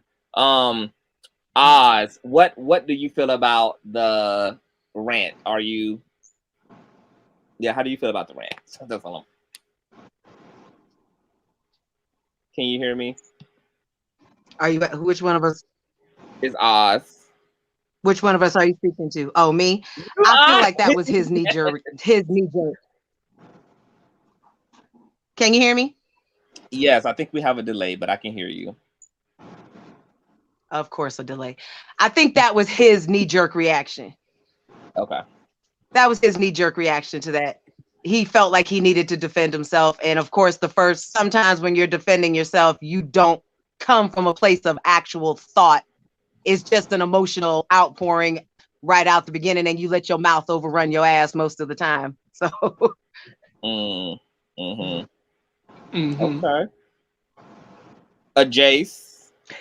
Yes. What are your thoughts, Miss Lady? First of all, I want to thank you for having me on the stream. Absolutely. And to let you know how much I'm really enjoying the conversation. Thank you. One of the things that really stuck out to me during this entire conversation was your linking the history of buck breaking, white supremacists gaining control of Black men through the most violent ways. That practice would include a strong Black man who was standing up to massa, being emasculated in front of his family. They would do those things. The other thing I'd like to say is that I don't know how many times I've heard when a little boy will fall and hurt himself, how many times I've heard people say, big boys don't cry. That to me was always so damaging, because it forces the boy to internalize whatever pain he may be feeling, instead of comforting the child and acknowledging that, yeah, you fell down and you scraped your knee and I know it hurt. We're going to tell you instead, don't you acknowledge that hurt. And so it becomes this they become imprisoned by wanting to acknowledge their hurt and to express their hurt, how they're expressing it, with, you know, more likely than not through tears. This young man who was letting his fans in on an affectionate moment with his son, I thought was just that. And then it became toxic with other people's opinions being poured into that, just a photo. And then him subsequently coming back and feeling more like he had to defend himself as not being a homosexual. Not into that at all. I'm not down for that fuck shit, well, however he phrased it. You know, my first thought is a hit dog or holler, but you know, that's a whole nother conversation. I'm just thinking, I'm just thinking, the point would have been to address that I'm showing affection to my son. I'm horsing around with him. This, you know, we're just playing it, in, rather than him going immediately to addressing the homosexual comments and then coming out with that defense. You know, I thought that he missed a moment in which he could have brought the focus back to why he posted the photograph in the first place. So right. You're right. Black men have not, perhaps from childhood right into adulthood, have not been allowed to show how what actual pain makes them feel. They've not been allowed to acknowledge that when I'm in pain and I feel a certain way, I cry. Or I you know, when I'm just to acknowledge when I'm sad, when I'm their humanity. Humanity in general. Exactly. They just have never been able to do that. So, and like you were saying, to become a real nigga, then you have to be killing somebody, or you have to be mistreating a woman, or you know, talking all that tough talk and whatnot. I feel for them. Because of that, and then not even knowing how to express it. You know, when you talked, I heard you in a conversation, Conscious, with a straight man, and I don't even know if the gentleman you were speaking to at that time is capable of even explaining why he doesn't show him. I don't know if he does not. This is just me speculating. You can't, I don't even know if a black man can even explain what it feels like, because they would first have to acknowledge it. They aren't able to tell you that while I don't understand homosexuality, or I'm not a homosexual, I do acknowledge that my, as Oz has said, my humanity. I do acknowledge that in my pain, I express it emotionally. We have a lot of work to be done within our community. We really, really do. And a comment that Oz made was this constant division that is being perpetrated throughout the whole community: men versus women, women versus women, women versus trans women. The whole conversation, or the whole thing seems to be about creating division among our people. That while black gay men got out and protested along with everybody else in BLM, while they have been largely if you follow some particular rapper, they have been largely supportive in terms of defending them, standing with them. And yet those very ones that would call on you should something go down that they feel is unjust, does not see the humanity in you. They don't place any value on a gay man's life. You know, James Baldwin was a gay man, but he was always aware that he was a Black gay man. And our community will be quick to separate. I don't understand that. We want to separate in our Blackness. You know, I don't get it. So I just wanted to say that it feels to me that this whole notion that there's a gay agenda, that there's something in the water, you know, that this is nefarious plan to go out and, like, you know, change everybody. I just think it's all so utterly ridiculous with all that is going on within our community and all the things that are very serious and that will impact our lives and the lives of our children. You know, my thought is, bitch, if you ain't invited to the party, what business is it of yours who I'm rolling with? You know, what business is of yours anyway? If I'm not trying to roll with you, why do you care? Exactly. If I didn't invite you, you know, to the party, you know what? And Christians are very, very, very, very, very, very obsessed and nosy with the sex lives of particularly the gay community. You know, they just are very obsessed with that. Mind your business. They're sexually repressed. Oh yeah, or, you know, those of us that are allegedly, you know, demonized or something. I don't know. They're just upset because we are honest about what we do in the light that they do in the dark. Okay. Yeah. How about that? Yeah. Christians got all their long skirts pulled up over their hips, baby. Yeah, those mothers in those white skirts could pull them up now. Don't be fooled. You know? But you said a mouthful. You absolutely. The bishop. You absolutely said a mouthful, Jay. My husband was a hoe in the church. Do you hear me? All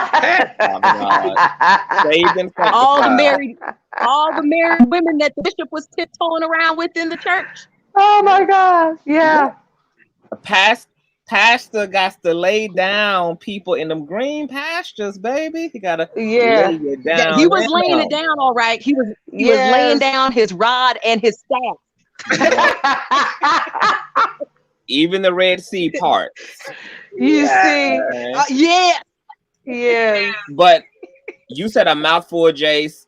There is a lot of work. You know, I personally, as a queer man, have come a long way in attempting to really empathize with cis-hetero Black men and their homophobia and transphobia, because I know that at the heart of it, it has to do with the fact that they are being emasculated, and they equate that to being effeminized, and they equate that to being altered, a less than, etc. All those things are associated with a lot of the toxic masculine standards that are expected and projected onto Black men. And so I just hate it for Black men. I understand the confusion of it all. And I just want us as a people, as Black and brown folk, to just come to an understanding that even though we are giving each other a hard time and we are fighting amongst each other within the barrel, that we're only in that barrel because of opponents and enemies external to us. We haven't put ourselves in that barrel. That barrel is not ours. Yes, we're all being snubbed out and fighting for resource and capital and liberation. And of course, now we're elbowing the shit out of one another in order to get free. But whatever tension and fight that's taking place in that barrel is because of white supremacy being the barrel itself.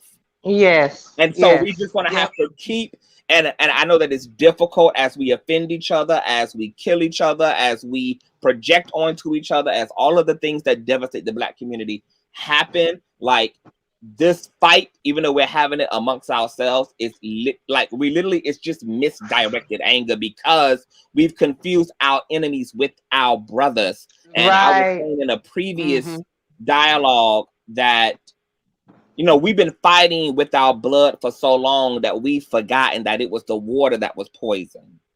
Hey. And white supremacy is that water.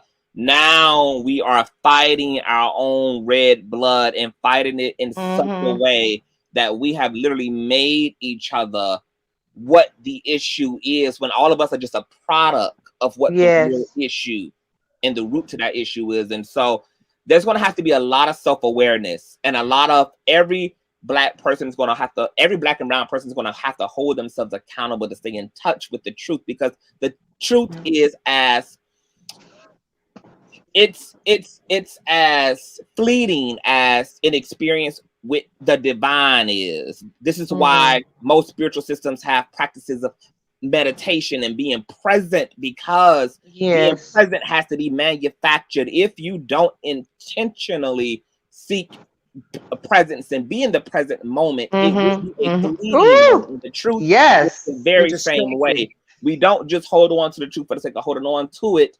We have to literally manufacture it every day, moment to moment, situation to situation. We have to bring ourselves back into alignment with the truth in order to stay on cue, to stay on script, to stay on par. And hell, I'm not perfect at it. Sometimes I get up here and I raise plenty of goddamn hell. I live completely past me by. and you know, I'm a work in progress myself. But what I can say, everyone's a work in progress. Is that I'm happy to at least know the truth. Now the practice has to be just being mindful of that as we engage the debauchery amongst ourselves. And I love you guys for participating in this conversation.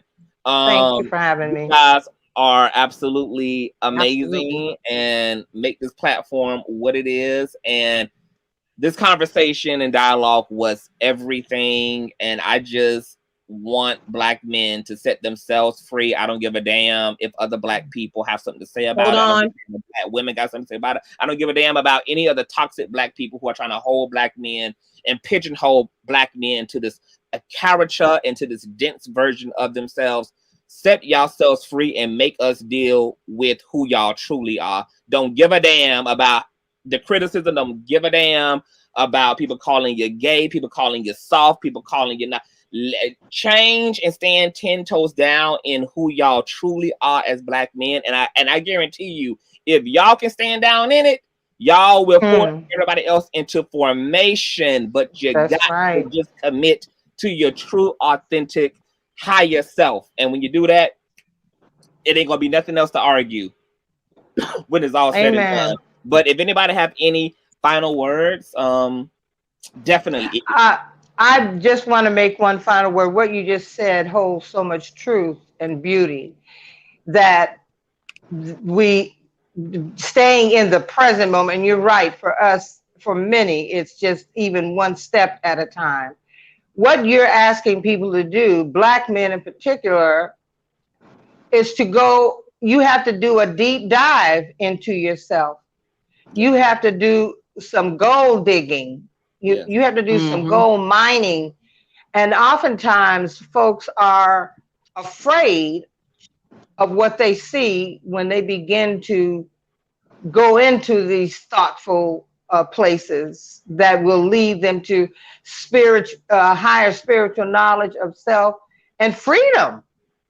There's freedom in that. And so it says, I share your videos because I want people to hear what you're saying. Let us not be afraid to go and take a deep dive and talk, you know, and purge ourselves of the toxins that we have knowingly or unknowingly ingested. That is going to take work. That takes work. Yeah, absolutely. Amen. Oz, do you have any final words for the chat? Or for the dialogue, I should say. I'm here. I had to grab one of my grandchildren. Give me a second.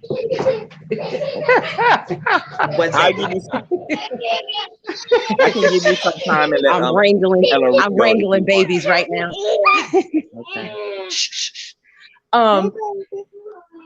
I feel like everyone just needs to, and it sounds so corny to say it, but we all just need to practice really saying we love each other. Honestly, I think there's some kind of stigma with Black men about expressing your emotions to another man, especially. It's not like y'all don't love each other. Y'all got the same love each other. Us women tell each other we love each other all the time. You know what, Oz? You know what? But men feel like you cannot tell another man I love you because that makes that means that you want something sexual from them. Why can't you express your emotional love for your brother? I don't get it. Start saying it. You will feel so much better. I'm telling you, y'all will feel so much better. People think that my family is strange because we literally say we love each other every time we leave the damn room. Like if I'm walking from the kitchen to my bedroom, I'm telling my kids I love them as I'm walking out. Their friends think that we're crazy. All their friends think we're crazy. They're like, you guys constantly say you love each other. Yeah, I do, because I never know when the last time I'm going to get to say that is going to be. I don't. Right. I've literally been at death's door.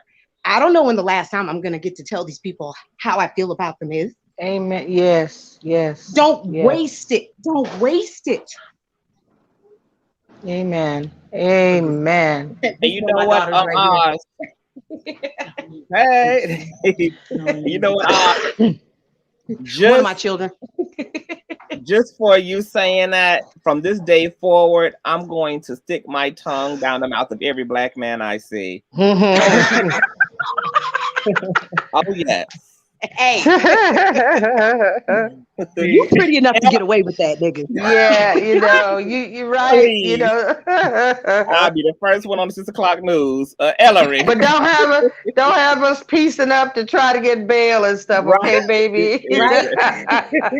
Exactly. I don't think anybody gonna complain. He way too pretty. No, he gonna get away with that. Father God, you got the and we'll stand with them and tell them why you were showing that, why you displaying that love, and they would accept it because it wouldn't be. Yes, they would accept it. That's hilarious.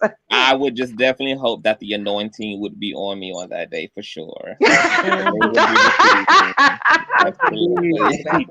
Mr. Ellery,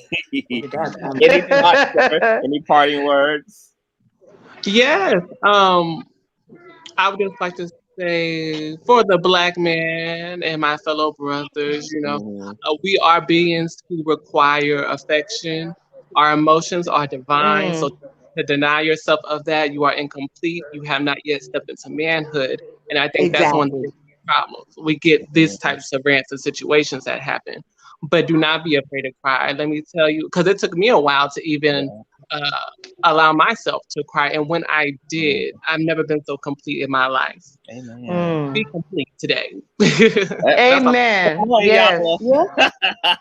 Van Zant. Yes. Well, I love you guys. Thank you guys for being here. Love you too.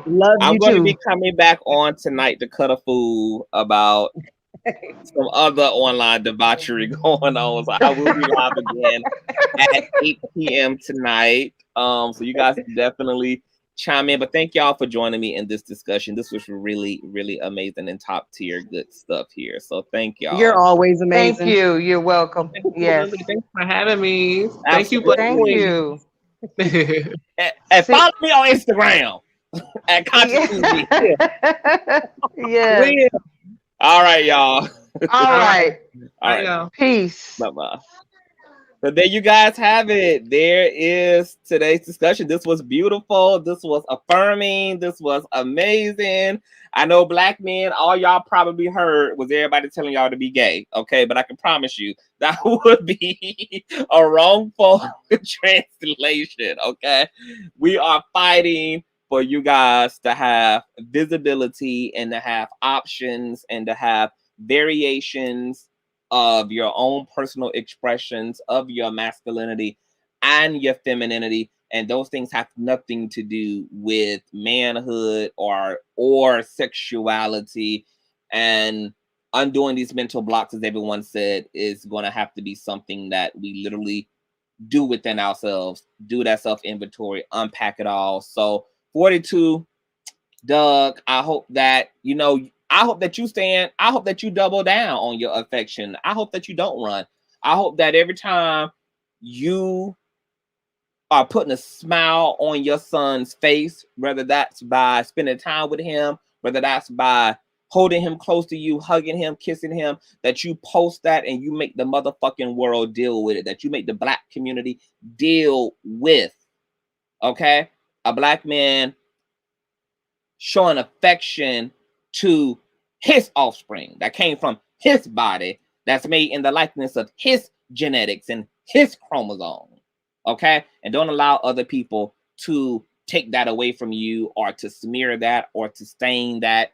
And I even support you also protecting that if it feels to you that too many people are interested in perversing something that is really out of sacredness and out of love and purity, because people are too simple-minded and basic-minded and GED-minded to get it sometimes. So I understand you running to protect it, but fuck these motherfuckers. Fuck them 42 Duggs. Do you, boo. Black people, it's time for us to start dealing with some shit. And it's time for good Black men to double the fuck down and pick up their goddamn cross. Okay? Because Christ said he ain't come to resolve the cross for you. He came to give you the heart and the faith and the tenacity to bear your cross and to carry your cross, okay? All of us are going to be demonized and beat and persecuted for doing the right thing. And that should be a hill that we all die on, because there ain't nothing else to do here but to change this world for the better. So make these motherfuckers deal with it. You're not alone. You're not going to be alone. And thank you for your apology. I received your apology. I feel like your homophobic rant wasn't really about the gay shit, even though, once again, I do acknowledge that you from the east side of Detroit, motherfucker. So you probably is homophobic.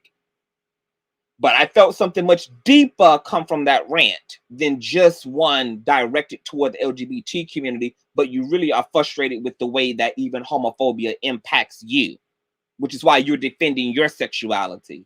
You're defending your masculinity. Because the Black community, a certain sector of the community, is making it about all of that.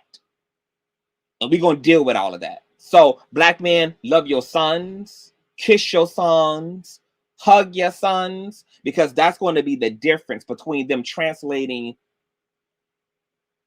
the love that you give them from the love of the goddamn a kingpin across town, or the love of the so-called leader of the Bloods and the goddamn Crips across fucking town. Because what you don't show your sons, some other man is going to feel that void and going to feel it in a way that's detrimental to a Black male's psyche and well-being. Disturb and aggravate white supremacy by going opposite of your indoctrination. You know what? Somebody told me the greatest, one of the greatest pieces of advice I've ever received in terms of personal growth. They said, if you want to change, do everything that makes you uncomfortable. If you're uncomfortable, you're on the right track in life, because it means that you're challenging yourself. Signs that you are not on an evolution, that you're not evolving, that you're not transmuting and transforming, it's just how comfortable you are and how comfortable you've been for as long as you've been comfortable. Comfortability can be a sign of stagnation, not of rightfulness and righteousness. And as Black people, as Black and brown folk, man, we done been psychologically assaulted in too many motherfucking ways to just be carrying on like usual and carrying on like normal and thinking that our thoughts and our feelings and our worldviews are our own. They're not. Okay? If you are not a black and brown person checking your perception, if you're a black and brown person thinking that the fucking world is normal, thinking that your country is normal, and you're just moving about, honey, you ain't thinking twice about your existence. You ain't thinking twice about your experience. You're just perpetuating whatever the fuck the family gave to you, perpetuating whatever the goddamn black church gave to you, perpetuating whatever the government gave to you,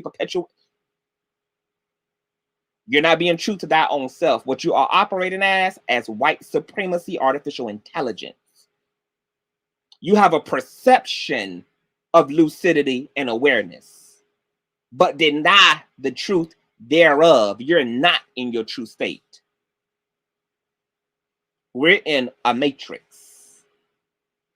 And you're only going to expose that matrix for what it is by being self-aware and challenging yourself into self-awareness, challenging where your feelings come from, where your fears come from, where your projections come from, where your biases come from, where your ignorances come from, where your anger comes from, where your discomfort comes from, where your dis-ease comes from.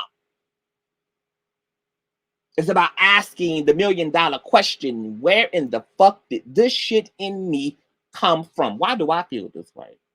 Why do I find this beautiful and this ugly? Why do I find this right and find this wrong? Why do I find this easy and find that sad? Why do I behave this way rather than this way?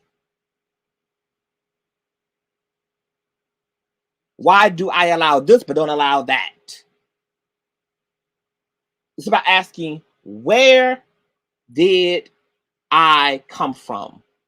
Where did the program in me come from? Where did the thoughts in me come from? Where did my perception of beauty, my perception of God, where did it come from? Who taught me that this was the truth? How the fuck do I know it's the truth? Have I even exposed myself to any other conversation? Have I exposed myself to any other perspective? Why have I just accepted what people who are trusted to give to me? Why have I not took any personal accountability in vetting the information, vetting the ideology?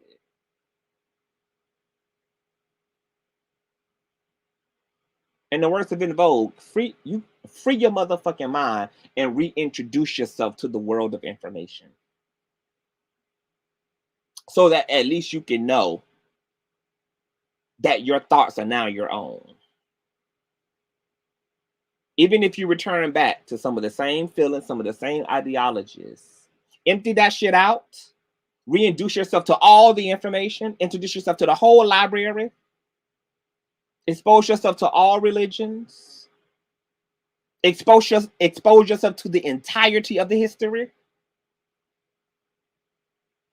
Take knowledge into your own hands. Don't wait on the school curriculum to teach you. Don't wait around to Black History Month to inform you. Don't wait around till the church finally gets to the topic, the pastor gets around to the topic. Take knowledge into your own hands. Listen to what everybody got to say about God, from Buddha to Jesus to Muhammad to all of them.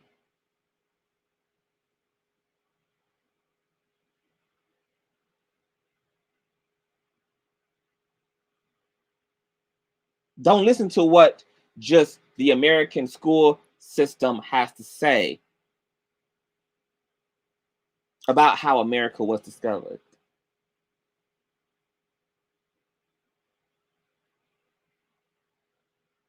Look at the works of the Black pioneers of the community. There's a plethora of them there. I'm going to put up a book listing in my community feed if anybody's interested in having somewhere to start. Listen to everybody. Listen to both sides, the right and the left and the middle, conservative and liberal, Republican and Democratic, and independent. Listen to everybody. Expose your mind to it all. and go to bed every night knowing that what you believe and what you understand and what you know is officially yours to call your own. Now you know that your thoughts are your own.